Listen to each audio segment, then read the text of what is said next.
You've all heard of Smile Dog, right? That terrifying picture of a husky smiling in a dynamic way. Well, I was looking at internet memes and scary stories a few days ago. I stumbled across an Urban Legends video, which I found intriguing. I watched the video, and it told us a few basic facts about spontaneous human combustion and sleep paralysis. The video also contained a couple of screamers to kill the mood a little. The end story was of Smile Dog. It simply presented the picture and told the viewer the legend. I researched it a bit more and found it to be terrifying, but quite cool. I began talking about it to my friends in school the next day. It turned into something of a common interest. People would often use it jokingly. Like in a history lesson, our teacher told us that he collapsed on the floor, and my friend leaned towards me and said, "I guess he saw Smile Dog," and it would often make us laugh. We then found other stories, such as Red Mist, or Squidward Suicide, or Candle Cove. We dropped the subject of Smile Dog for a while after that. In our school, we often talked to this boy.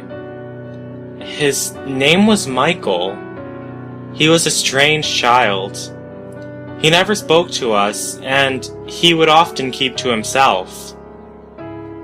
We had no idea where he would be at lunchtimes. He wouldn't be hanging out with us, but we found it not to be of our concern.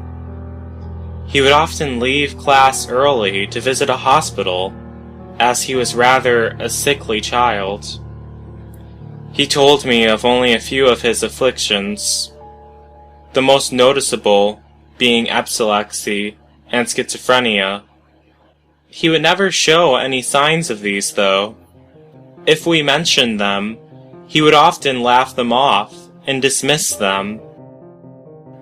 He approached me one day, intrigued about Smile Dog. I replied, "Oh, that thing? It's obviously fake." Then he asked me if he could see it, but I didn't save it or anything, so I told him to look it up. He walked away without looking back. I didn't see Michael the next day. He was supposed to be in a few of our lessons, but he wasn't there. Nobody, not even the teachers, knew where he was. It was after our first lesson when I was called into the principal's office. The principal sat me down in front of his desk and told me that Michael was put in a psychiatric asylum. Apparently he saw something scary and he keeps having visions of it. He asked me if I had any idea of what it might be. I immediately remembered Smile Dog and told him. The principal immediately brought up his computer, and I was faced with the Google search engine. I changed the search to images and typed in Smile Dog. I showed the principal the full unedited image of Smile Dog. I looked on his face and saw a look of concern and fear as he stared at the picture.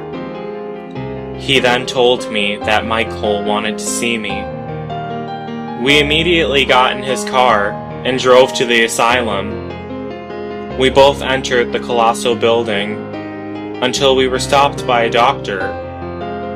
The doctor said that Michael only wanted to see his friend. The principal gave me a bewildered look, and I said, "That's fine. I'll see you in a few minutes." I strolled down the large, intimidating corridor and reached room 204. The room had padded floors and walls, and a light. No windows, except for a viewing slot through the door. When I walked in, I was terrified.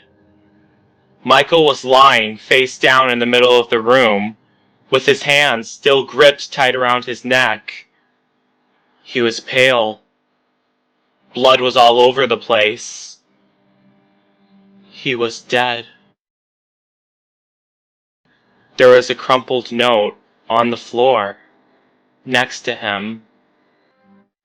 It was for me. I read the note.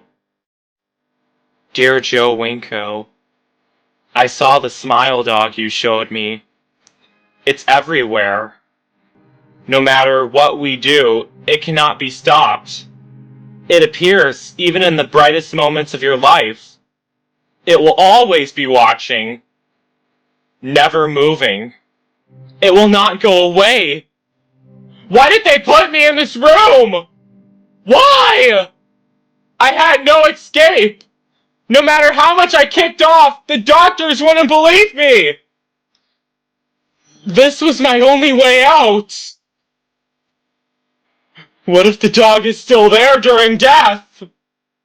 When you are weak, he will drag you down from hell from where he came.